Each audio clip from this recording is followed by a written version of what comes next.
Welcome aboard, mofos. It's another brand spanking new episode of another Below Deck podcast. My name is Dylan. I'm saddled up next to Patrick. Hickey. Permission to come aboard. Granted. So, 2 ads tonight. Everybody buckle up. If you would like ad-free episodes, go to patreon.com/another podcast network. Also, the reviews have been abysmal. We see the downloads. There are a lot of you listening. If you wouldn't mind, 5 stars, kind words if you're listening on Apple Podcasts. You know, I think that one of the problems is that, you know, Apple's suite of podcast programming is really getting quite accutained. So if you want to, and you're still listening there, leave a 5-star review and kind words, or less stars if you think that. Flavor of Love. Flavor of Love. We are covering season 3 of Flavor of Love on Bad TV for free. Yeah. You don't need to have watched the show. Maybe you did. Maybe you kind of remember it. It doesn't matter. We'll weave the narrative. You'll enjoy it. It's some of our best work. Yeah, it's really cool. There are a lot of really sweet women. Oh, episode 2 is really fun, Dylan. I don't know if you've watched it yet. No. Well, they go to like a broken down, like abandoned hospital, and Flav apparently has a broken heart from, you know, that Amazonian woman that he dated. Bridget Nielsen. That's right. Yeah. And so anyway, the women dressed like scantily clad nurses go in the room with Flav and try and mend his broken heart. I'm sure it becomes quite sexual quite fast. That's right. Yeah. Mm-hmm. Are Thing 1 and Thing 2 there? Oh, yeah. They and they're up for a threesome, too. Oh, cool. That's nice to know. I'm sure Mom and Dad are real proud. Yeah, so it's a good show. It's a fun show. Yeah, unfortunately, the girl he named I think she goes home. I'll have to look at my notes. Well, that's tragedy because we need the girl named around as long as we possibly can. But listen, we're here to talk about Below Deck. The reason why I hesitate to get into it is because, hey, a little bit of a stinker episode. It was a stinker. And we can't stink 2 episodes in, right? You know, this video has been going around where Biden shits his pants. Oh. Right? And I don't think there's any... hey, no politics. This is going to get political. No, it's not going to get political. I don't think there's any hard evidence that would demonstrate that he shit his pants at the celebration of the veterans of D-Day. You're bringing this up? But if he did shit his pants, it's kind of like this second episode of Below Deck, and we can't have that this early, right? Nice. We cannot have shitty pants this early in the season, okay? Well, I don't think Below Deck pooped its pants this episode, Dylan, so I disagree. Well, how many pots do you give it then? Well, hold on. Let me break down why I enjoyed the episode. First off, Jono. I'll get to you, Jono. Not a fan. Jono, you have to calm down. Right? Yeah. He says some pretty stupid stuff later in the episode. I'll make fun of it. And then Captain Sandy, you know, she was turning the corner for me last season. Starting to become a big fan of Captain Sandy. No longer calling her Captain Timeshare. Yeah. This episode, though, when she had that tender sent over to that other $1,000,000,000 yacht to see if they could buy Rosé, and then brag about it like it's something to be proud about. I thought that was interesting. We've got a lot to discuss there because, you know, it's very clear that nobody involved in that exchange had ever read a business book in their entire life. I mean, they were just setting themselves up to get ripped off. But also, Sandy is firmly their third favorite captain behind, of course, Captain Carey and the horror murderer, Captain Glenn. Mm-hmm. They're all very different captains if you think about it. Yeah. Mm-hmm. Well, if I may continue. Right, because there's 3 white men and 1 white woman. 2 of them are bald, and she's a woman. And then the third one has, like, thoughts on Sierra and West. Mm-hmm. But he's, like, 70. So. That's right. Well, I thought the episode... I can't believe that he did that with her heart. Oh, by the way, are you watching Captain Lee's new spin into the murder reality TV world? No. Yeah, Captain Lee in the High Seas. He does like recaps of murders that happened on boats. Anyway, this episode should have been called The Sea Rat Hood of the Traveling Pants, and I think you know why. Bree is an absolute disaster. Yeah. I almost think she's a plant. She's that bad. Yeah. She's horrifying. Well, anyway, I actually enjoyed the episode. I'm going to give it 40 knots. Okay, I'm going to give it 4 pots, right? Because poop is what I think. I got through 20 minutes of it, and little had happened. But we're getting into the season. Okay, we're getting to know each other. There are things being sown right now. What with the Cold War between Jono and the Balkan Biscuit, Gail's fervent loyalty to her boyfriend. Yeah. The last 30 seconds. I don't know if we watch what people get to see. Yeah. It's those loyalties are strained. Yeah, they're very strained because it's been a day, right? It's been one day. And thing one also demonstrated that he's quite a piece of shit. I'm not a big fan of guys who hit on women who are taken and don't care that they're taken. Well, Dylan, I have to say this. I think he's prescribing to the age-old euphemism, I don't know him, I don't know him. Right. And there's a difference between owing and actively... trying to have sex with some guy's girlfriend. Yeah. Sure. It's like, well, I don't owe you anything. That's not really a debt. That's just you going out of your way to be a piece of shit. But we'll get into the entire thing. We begin, though, with a big sigh from Pat. Yeah. Well, it was a Sophie's choice, but slightly less stakes. No one was being chosen to go to the gas chamber. Right. It was whether or not someone's going to make grilled cheeses or not. Yeah. Gail and the Balkan Biscuit are trying their best to take care of the children. It's a really good look when the children begin doing the job for you.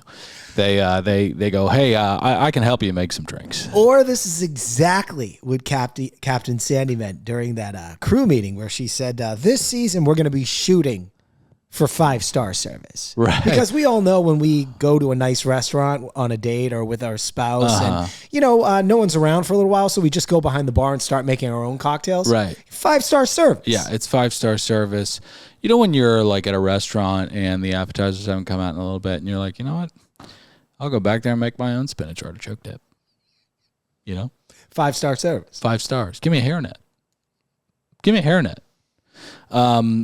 But I will say the little pig influencers actually... Oh, and by the way, I've got to talk about EatsCon. EatsCon. We went to EatsCon. EatsCon. Like a convention. A convention for foodies. Free food? God, no. We'll talk about that at patreon.com. I went into an existential spiral, fought with multiple vendors. It was a nightmare. So, wait to hear it. The Balkan Biscuit tells us a little C-Rat history. She, I don't know where this is going to rank because... well, I'll be the judge of this. Okay. It doesn't have the visceral violence that some other C-Rat histories have given us, but it does have this very kind of bleak, I don't know, there's a child who wants a Barbie doll and a Barbie mansion, but she can't have that, so she makes one out of cardboard and glue. And duct tape. Now, to me, that ranks as close to a 5 as you can possibly get. But, Pat, I'm not the arbiter of this scale. No. You're not, Dylan. All right, so it's pretty sad.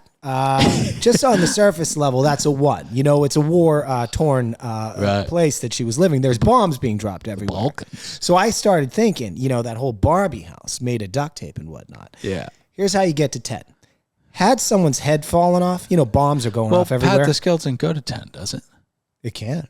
No, it's a 1 to 5 scale, I thought. Oh, okay. All right. If you want to get to a 4. Okay. All right. Then where you were living, some guy's head got blown off, and you had to unravel some of that duct tape from your Barbie dollhouse and go tape the guy's head back on. No. That's a 5. Okay. Get some duct tape. I think that... Hey, what happened to his head? I think it's over there. I think that we're what you're missing a little bit, and why I might have to step in is because you're not really recognizing the kind of subtextual horror of the situation, right? The reason why Zone of Interest works is because it's not visceral. It hints at the nightmare that's happening. So you see a girl making a Barbie dollhouse out of duct tape and cardboard, and then you hear the screams of the bombs going off in the background, and color me a 5. I mean, that's just about as high as you can get. Yeah, she kept the whole war thing close to the vest, though. Right, but you know that that's on the landscape. So Hey, what happened to that guy's head? It's over there. Hey, does someone have duct tape? Let's do this. Let's talk about it off mic. Fair enough. Hey, Del, I want to go back for just a second. So Gail is making those grilled cheeses. Gail, and strawberry Gail. I don't want to judge the young lady, but the ratio of cheese on that piece of bread was way off. What, do you like a lot of cheese? No, I don't want that much cheese at all. I'll be sitting on the throne for the next 3 weeks. Are you kidding me? Right. And we've just built a new... the studio has a bathroom. We've built a bathroom into the studio. And I think it's a little snug. Very snug. And when I say we, I mean Pat. And when I say Pat, I mean the people that Pat hired to build the bathroom. But anyways, we're coming up. So it's late night. That ends at 6 a.m. and we rise for the Temple of Poseidon Day, which we never go to. Sandy just says, Temple of Poseidon. And then we see a... Anyways, so Jono wakes for a new day and a very big statement. I'm very happy that I didn't betray myself last night. Yes. Jono, I'm with you, but we're not doing ayahuasca right now. You're a sea rat. You're about to make avocado toast. Dill, you're getting what I'm throwing down. Yeah. Okay, so he also adds he needs to do him. And at the end of the day, he stood up for himself. Jono, I am not a fan of yours. Standing up for yourself would generally mean people were pushing you to do something that was out of your character or against your moral code. Okay. Not asking you to make fucking grilled cheese, you idiot. Yeah. Okay, got it. We are producing a generation of idiots, Dylan. By the way, did he add? He might have just said, "Hey, I'm brave for that too." Yeah, because he refused to make grilled cheese. Fuck off. I'm Russ McGowan, and I am fucking brave. I feel like he speaks in like Jenny from the Block fortune cookies. Like if J-Lo had her own line of things that came out of fortune cookies, it would be a lot of Jono-isms. You know what I mean? Which I wouldn't put past her. I mean, she's doing everything in the world to remain relevant. And there's a great clip from when she was relevant, when she walks past her old house and there's an old man that lives there now. And she goes, that's my house. And he goes, no, it's not. She goes, no, I used to live there. He goes, who are you? She goes, Jennifer Lopez. He goes, who? I mean, it's a marvelous cultural moment. Yeah, she's struggling, though. Yeah, she is. So provisions, are her and Ben together still? I don't know. Jury's out. You know, they really fucked me over. Old Patty has a crystal brain head. I've predicted so many stupid things over the years that always come true. Always. And I predicted probably about 6 months in, I said, there's no way they're making it till the end of the year. Mm-hmm. Well, they screwed me. Yeah. They've been together for like 3 years now. Yeah. I mean, that's nuts. But I did predict people would be murdered at Disneyland, and that happened this week. Yeah. I mean, but that's like predicting that, a homeless guy's going to throw rocks at something. That's going to happen. Okay. According to you. I mean, people are dying at Disneyland every half hour, according to you. That's right. And when it's one of the costume people and they roll a 7, they throw a fucking tarp over their dead body. I get it. They don't want to scare children. Right. Who wants to see Goofy laying on the ground hemorrhaging blood? Not me. And to think you'd have to hemorrhage so much blood that it would have to seep through your clothes and through the costume. That's how grisly that injury would have to be. Man.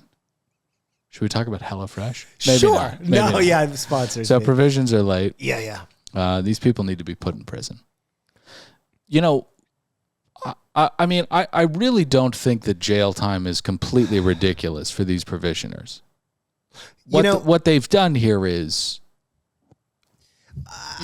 I get this, and forgive me, but there is another saying that says something to the effect of, when people show you who they are, believe them. Yeah. These people have already not come through about 4 times at this point. Yeah. Fucking fire them and hire a new company. No, they're a bunch of gypsies sitting around a warehouse just slugging down all the fucking red wine that's supposed to be on your boat. I mean, you can't trust these people. They play spoons, and they're drunks. So, bosun rats on the Balkan biscuit a little bit. It had to be unintentional, I believe, but we shall see. I don't know what Ian's character is yet. Aisha tells the little one that day 1 is behind us and that she's going to do a fantastic job today. And, optimism is much more desirable than pessimism, but you have to be you have to be realistic about these things. I mean, this little cheese is here to destroy the boat. And that's the only reason she was brought aboard this vessel. Mm-hmm. So I know that you can maintain this and try to, it's delusional to think that today is going to be a good day with cheese. Okay. Cheese was chauffeured around. She had you have to think of the level of wealth to have a child have their laundry picked up, pressed, and driven back to them. I mean, that's kind of unprecedented for spoiled sea rats. Now, if you remember, Dylan, this is what I'm getting. Forgive me. I'm starting to get concerned that Below Deck is allowing some frauds on these boats. If you remember a few seasons back, we had the daughter to the heir of Whole Foods to come on for one charter. That's right. Yeah. I assume she was a super fan of the show. Right. I don't want it. Well, we want frauds, but again, we want them to be more entertaining. So, the reason I brought up that bum throwing rocks is because that actually happened recently. We discussed it on APS, I think. Get him on the boat. Why not? We don't need her to figure out how to do laundry. We need him to figure out how to do laundry. Hey, Kermit, I think one of your stews keeps throwing shit off the side of the boat. Dude, I would love to see that. Can you imagine that? He's just like eating the tide and then throwing shit out off that would be the best episode of Below Deck in the history of the franchise. Producers, just hit us up in the DMs. We have a lot of ideas. Let's take a break to talk about HelloFresh. Oh, I'd love to, Dylan. You know what is a lovely provision that never arrives late? HelloFresh? HelloFresh. Okay. Ditch the meal planning woes and dive into HelloFresh's biggest menu yet with over 50 recipes and even more market items to choose from every single week. Cut down on time spent in the kitchen so you can get back to enjoying the summer sunshine thanks to HelloFresh's quick and easy recipes. Every week, menu features options that are ready in just 20 minutes or less. That's even quicker than delivery. It is quicker than delivery. And the thing about this is, so many things. I am so sick of being in the kitchen for long. I don't want to do this prep. We're not doing Osabuco. I just want to meal prep and get it out of the way so I don't go to Erewhon and spend $60 for no reason. I don't want to get delivery, which is going to cost $80 more than it should and likely get stolen by the driver anyways. Not only that, sometimes that food shows up and it's been flown around like someone swung it like it had a bag full of rocks. I'm sorry. Was there a meteor shower that I didn't know about that you were driving through? What happened to this pizza? But not with HelloFresh. Not to HelloFresh. What? Go to HelloFresh.com/belowdeckapps for free appetizers. Whoa! For life. One appetizer per box while subscription is active. That's free appetizers for life at HelloFresh.com/belowdeckapps. HelloFresh is the #1 meal kit for eating well. You know what else, Pat? What? You know what else is unbelievable? Tell me.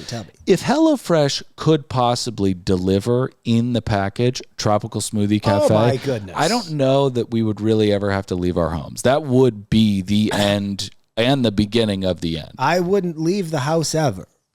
But Tropical Smoothie Cafe is far too marvelous to be shipped anywhere. You can, however, go to one of the 1,400 plus locations and get unbelievable, tropical, bright, and refreshing smoothies. How about those mocktails, Del? Those are my favorites. The mocktails are Pat's favorites. And why are those your favorites? Well, I just love how they taste. You feel like $1 million after you have one. And you also feel like you're at a beautiful beach with the sun shining down on your toes. Yes, the sun is shining down on your toes. And also the whales are speaking to you, and so are the dolphins. The whale's like, woo, woo, woo. He's saying, hey, give me some of that tropical smoothie. Yeah, and some of the fish who are more well-adjusted to the world actually just speak plain English or whatever language you speak. They say, hand it over. And I say, no. Yeah. I only have a little left. It's all for me. And then the dolphins go, oh, I'm just kidding. I wouldn't be that aggressive towards you. I wouldn't try to steal your tropical smoothie cafe. But another reason why you love the mocktails is because they have no booze, and you're a recovering booze addict. That's true. Right? So the watermelon mojito smoothie has watermelon, mint, strawberries, and lime. You're on tropic time now. Go to one of the 1,400 plus locations, okay, and order a smoothie or use promo code BADTV. in the Tropical Smoothie app. We love you very much. Let's get back to the show. All right. So this is when who meets with Captain Sandy? Oh, this is what you mentioned this already. So Ian unintentionally or intentionally lets Sandy know the chef had to be woken up to make food. And Sandy answers immediately without any other information. Well, that's not going to happen. Yeah. Why not? There was so Balkan Biscuit, friend of the show, obviously needs to chill out. I know she's from the Balkans, but we are launching another Cold War against Jono. It's not worth it. But where is all this Mr. Rogers neighborhood friendliness when it comes to what the Balkan Biscuit did? This whole thing is like, hey, it's okay that you shrunk the charter guest's pants down to an infant size. It's fine that they don't have half of the clothing that they came here with. It's fine that this jerk-off didn't bother read the preference sheet that explicitly said late night food. But when it comes to this, it's also, don't wake up the chef. And then walking down the stairs, don't ever wake me up. Where is all the happiness? Where's the raindrops and the gumdrops, okay? As far as I can tell, it's only raindrops. Well, at the end of the day, he needed to be himself. Yes, exactly. And that is Jenny from the block. So Jonah and Aisha have a little bit of a tiff, recounts the tale of not betraying himself. And Aisha says, well, to be fair, they did say that they want late night snacks. And you said that you would have those ready. So, Dylan, I am shocked by the preference sheet and these employees of these vessels that rarely look at those goddamn preference sheets. Well, and it's not just that; it's a failure of reading comprehension, and I can't talk. Oh yeah, I can't talk. Here's me. I'm a charter guest. Hey, is this shellfish? Yeah, it is. Oh, I'm allergic to shellfish. It can kill me. Oh, did you put that in your preference sheet? Actually, I did. Yeah. Oh. Tonight's first course is asparagus ceviche. We're all here because we're part of an asparagus makes your piss stink, and that's why we hate it group. Yeah, so I don't know why. That's how we all met. Is because of our hatred for asparagus. So I don't know why you would have pulled out some sick cold asparagus dish for us. Was it on the preference sheet? In fact, it was. Oh. Yeah, no, it's pretty wild. But sea rats are going to sea rat. And that's never good. I mean, we've discussed it before. When people go, oh, that's just Mike. Yep. It's not good when people chalk up your behavior to your chronic behavior to just being you. That's right. You know what I mean? Hey, I do want to go back to Kermit. And I do appreciate her positivity. It's a little too much for me. But I like how she pushed back against Jono's assertion that it was based because he was clearly trying to get out ahead of this in front of the Balkan Biscuit. Right. And she was hearing no part of it. Well, he's an incredible chef. Breakfast special is going to be avocado toast with an egg on top of it. I mean, it's like, never mind. So we talked to the boyfriend of Gail, and this conversation doesn't go great. She says, I don't know if I'm good at this long distance thing. Clearly not. We're looking for shoots everywhere. We're just trying to get out of this. Sandy and Jono chat. He says, I couldn't sleep because I had so much anxiety after one of the stews woke me up. And this is another one of these things where we can't speak like this, right? That's a you problem. I can't be around a guy like Jono or anybody like this that sees the world this way. What way is that? Well, it's just if this bothers me, then I'm not doing it. I mean, welcome to living on the planet Earth. I have to do shit all day long that I don't want to do. Right. My kid's crying, "Wait, Daddy, I want milk." I wouldn't be myself if I made that milk for you. I think you're going to have to starve. To get up and to get you this treat that you want would be a betrayal of my character. And as your father, I want to teach you to never do that. Okay? And that's why sit the fuck down and watch Coco Melon. So, Gail, well, don't watch Coco Melon, though, because I think it's like MK Ultra programming from the Chinese or something like that. I have no idea what the hell it is. I'm glad I don't have to watch it anymore. Yeah, okay. She's moved on to Pinkalicious. Oh, I've heard Pinkalicious is fantastic. Oh, yeah, it's great. So, Sandy and Jono chat. Nope, covered that. Gail and Thing 1 or Thing 2 have a chat.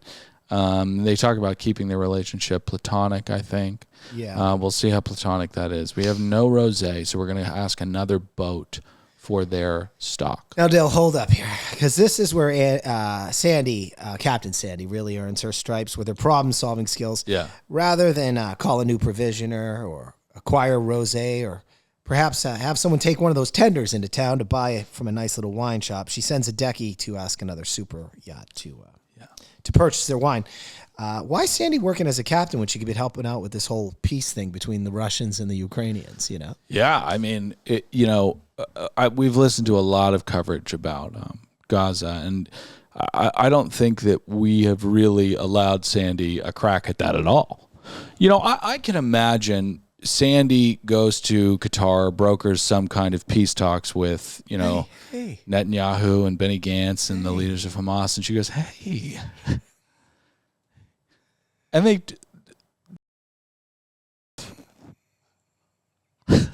and nothing gets solved. I mean, it's a very complicated issue. No, that would be a horrible thing, clearly. Yeah. But in that hypothetical, that's a possibility. Yep, absolutely. So they go over and what? Oh, nothing. I'm not just putting on Hamas. I mean, Netanyahu is capable of it too, I think. Yeah. I mean, he loves war. All right. I was actually hoping that the other boat didn't have any wine for some reason. Me too. I was praying that it was this recoverers cruise or something like that. Oh no, sorry, we only have milk. But alas, they do have rosé, and this decky eyebrows gets a little bit too big for his britches. Another sea rat. You're not a pirate. We're not going on a rescue mission here. You're going to get Whispering Angel. Okay, it's piss. What you're trying to acquire right now is corked piss. They're young. They don't know any better. So, thing one or thing two says we're getting the rosé or we're not coming back. Again, I mean that's a SEAL Team 6 kind of thing. Mm-hmm. And then he heads over and says, "Name your price, and we'll pay." Now, any good businessman worth his weight in salt $500 a bottle. Would say $500 a bottle, right? But this rube says $75. Now, these bottles of rosé are sold at Ralph's. Yeah, I mean, I think you can get them 6 for $5 each, something like that. This is not, a hard-earned vintage. This is mass-produced, bottled, and corked piss that they're paying $75 a bottle for. But the solution has arisen. We purchase the rosé and we head back to the boat to cheers. Somebody says, is that a jellyfish? If it stung me in the face, would you piss on my face? Oh, funny. Oh, sorry. Do you think that was funny? Not at all. We've got soba noodle salad and chicken for lunch. Jono and the Balkan have an undercurrent of passive aggression towards one another. He has not apologized yet. No, he has not. And then we get to the, we're going to call her Cheese? Yeah, we're going to call her Cheese. All right, yeah. Boy, stressing balls in that laundry room. Yeah. She loses a pair of pants, and she begins to hyperventilate and cry. And in the tea, she said that she's been yachting for some time and she's never made it through an entire charter season. I think that was last episode. And we find out why. She was a Fauntleroy, right? Mm-hmm. Now, on a scale of sea rat sadness, now, again, this is difficult to chart, right? Because, well, it is very privileged to grow up this way. Yeah. What it can do if you have to come into contact with real life is turn you into cheese. Well, look what happened to Harry and William, man. Their lives don't look too good. No, I mean, Harry's sitting up in Montecito and he's looking at Meghan every day thinking, I should just kill myself. And Meghan's looking at him thinking, I should just fucking kill myself. And to think about, they're living their lives in Montecito, and what they miss is the bloodlust and the satanic ritual of the royals. I mean, that's the fucking shit for them. Mm-hmm. You know how a lot of people, like that guy in Shawshank. He got out of jail. He didn't know what to do with himself, so he hung himself. That's right. Right? Who was that? Was that Blue? What was his name? God, I should know this. Jump in the comments. Let us know what his name was. But Red. No, Red was. God damn. Red was Morgan Freeman. That's right. Yeah.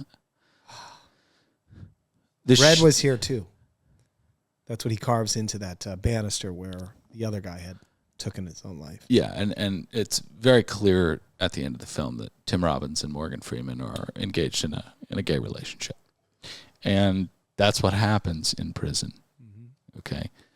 And for anybody to have any judgment about that, I'd tell you to, don't be so judgmental. Okay? Where am I? I don't know. Well, I'll say this. All right. So originally with Cheese, if the movie was about cheese, it would be called The Sea Rat Hood of the Traveling Pants. Okay. At some point, she finds those goddamn missing pants. They were somewhere else. Anyway, the sequel of that movie would be called Sea Rat Got Her Groove Back. No, it would be The Sea Rat Hood of the Traveling Pants 2. It would be the Sea Rat Hood of the Traveling Pantser. I'm off today. No. I'm off today, and I apologize for that, but I don't know. So when someone is this bad, there are so many things that can go wrong. Like, let's put the homeless guy on the boat, right? So he's eating the detergent, and he's trying to scratch people, and he's throwing things off the boat.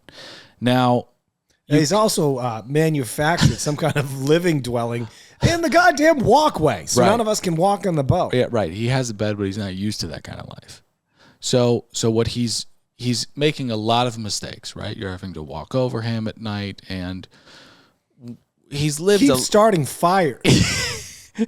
He keeps starting fires to keep warm, and it's fairly warm inside. He doesn't need to do that, but with the fires, then somehow he stole someone's bicycle. I don't even know how he pulled that one off. They keep undoing the hatch to get the water toys out, and it's just more and more bikes. I mean, it's just spilling out. It's like if many PB Hermans were in there, and I don't know where he's getting them, but people do hear a splash at night, and they can't find it for some.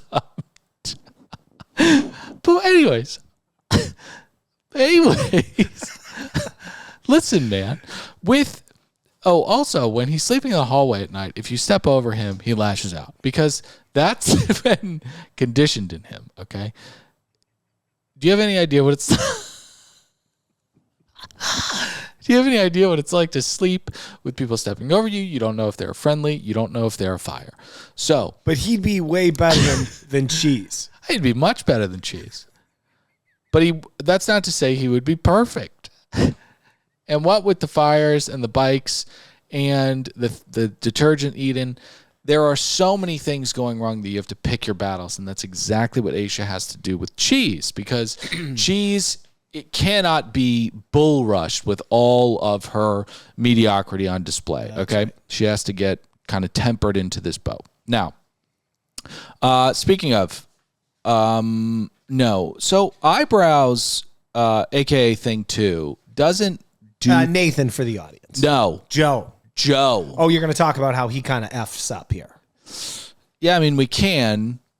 I was confused by it. I understood the whole concept of the rope having too much slack. I didn't understand. Oh, you didn't? That. Okay. No. Yeah, I think that was. He was like, "Why isn't this tightening?" It's you got 8 feet of rope sitting on the deck there, dude. Yeah, it's not taut. I don't really know how really any of that stuff works.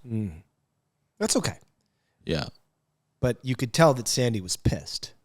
Yeah, she wasn't happy at all. But the docking goes fine, and the children leave, and we get to our tip, but not before Aisha talks about taking a massive shit. Yeah, that's her thing. She likes bathroom humor. Well, I think it's part of her brand. I think what Aisha does is it's very clever. Now, I don't know if I don't think that this is the motivation behind it. I think that it's just a convenient byproduct. No one views Aisha as a sexual creature. She's not going to get involved in any of these trysts or anything like that. She's walking around the boat talking about taking massive shits, okay? Gail's not doing that. The Balkan Biscuit's not doing that. Cheese is not doing that. None of the guys are doing it either. So it's all fair game for them. They can fucking suck. Meanwhile, Aisha's over here talking about shitting. Anaconda-length turds. And because of that, she friend zones pretty much everybody in the vicinity. Very, very smart. You know, my ex-girlfriend, you know, her mother was the Deb who didn't like me, and I didn't like the Deb either. Yeah. One time we're out eating at Michelli's, that Italian restaurant. Yeah. And she tries telling me I was so in demand at my former workplace that I put on a ton of weight because I loved my husband so much. I was like, sure, Deb. Deb. Sorry. Sorry. Okay. So we get to the tip meeting, and it's all smiles and lollipops until we get to Never Wake the Chef. The Balkan Biscuit pipes up, and this is where, you know, the Balkan Biscuit's got to, you know, sit back, take the lashings a little bit, right? We can't be popping off in the first tip meeting, you know? Well, all right, so there's a few things to break down here. Yeah. Well, first we had an interior meeting where Kermit holds this meeting to let her team know what they can improve upon. And when she looks at Bree, she says everything, or she should have said that. Yeah. And then we have the tip meeting, and we're there, right, Dill? Yeah. Okay, when you lead with kindness, they will follow and never wake the chef, says Sandy. Yeah. And then they'll rely on paninis moving forward. Yes. And I have a question for Captain Sandy. What if I don't want paninis? Yeah. Do you guys have any like wings or nachos or like pizza or chips and guac or bagel bites, anything like that? Would you like a panini? Well, I didn't say any of that. I said so many things. Is paninis all you have? And it's crazy, like the 5-star service element of this. Like, when are we going to give this up? I mean, you literally feed them, depending on the night, edible food at 7:00, and then they're told to drink until their heart's desire. And then, you know, if they want anything, it's going to be pressed sandwiches, pre-prepared, or nothing. You know, that's not 5 stars. That is not 5-star That's service. some aquatic prison. You know, prisoners don't get late night snacks. They just get dinner. So the Balkan Biscuit goes into a bit of a spiral, and the war has now been waged against Jono. And like I mentioned, it's cold right now, but I think nukes will be dropped at some point in the future. I said I predict he doesn't make it past episode 5. Let's see if I'm right. I think Jono's going to be around for a little bit. Jono's boyfriend is named David. Would you like to comment on David or his looks? No. Opera singer. I think that's what opera singers look like in Europe. Yeah. Okay. Yeah, he Looks like a Viking. Yeah, he looks like if Kyle Gass and Jack Black were one. A little bit. A little bit. You know? Mm-hmm. Am I way too much tonight? Not at all. We might want to bleep out one thing that we'll talk later, but other than that, I think it's... Is it when I called... Oh, no. I totally agree with that one. The only reason I called it that is because she was so harmful to you. She was so mean to me. She was awful to you. Thanks for getting my back. Yeah, of course. So we get ready for the night out. Nathan, thing one, sees Gail and says she has a boyfriend, but he doesn't owe him anything. Then we get to dinner. Mr. Charisma, a.k.a. Thing 2, a.k.a. Joe, begins the macking. I had no idea that he was such a hot commodity on this boat. Well, he's not. It's just there's only so many people, you know, which I guess makes him a hot commodity. So, in fact, he is. That's Terrence Howard math right there. Oh, yeah. You going to sneeze? Yes. Thank you. So, we get ready. No. Date night. Well, boatmances are discussed. Yes. And Gail's not sure she can be loyal to anybody. I appreciate the candor. Right. And then Kermit shares that she never has to worry about Scott, right? Yep. Because, and it's not just because he lives in a van in the middle of the woods and shits in a bucket. Right. No, Aisha and Scott have a beautiful relationship, and I ship them very, very hard. Me too. But yeah, what happens is, you know, I was being facetious earlier. You need not talk about the length of your feces or anything like that in order to ward off predators. All you have to do is be in a loving relationship with somebody that you really care about. Yeah. Which Gail's not in. Mm-hmm. Which is why she'll bang thing one at the drop of a hat. You know, I mean, it's been 36 hours and Gail's like, you know, I don't think I can do this. Now, that's not love. if you ask me. No, she probably shouldn't be using that word. All right, so Aisha is the producer we need. She's just juicing Gail up. And she's juicing the Balkan biscuit up, too. The smut is escalating all the way back to the boat, and we get to the strawberry. Now, the strawberry is a code word for, I think, fingering. Yeah. Yeah.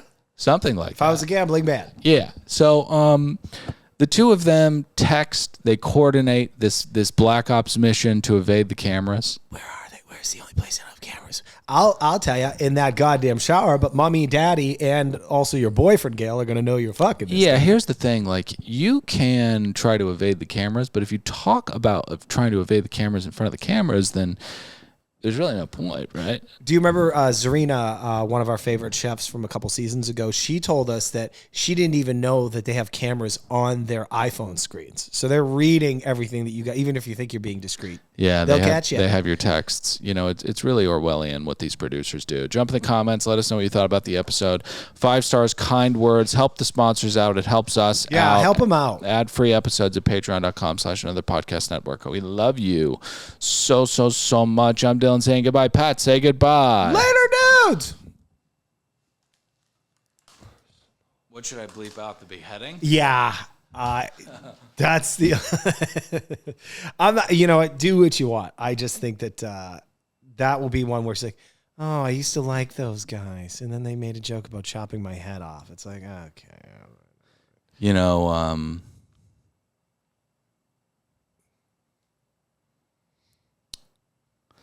I think the dumb bitch thing is probably worse. The dumb bitch? Yeah. Did you say dumb bitch? Twice. Beep it. I'm kind of in like, I don't know. I'm just waiting for the Deb to find me and track me down and then sue me. For what? Defamation? Character. Like, Deb, no one knows who you are, you fatso.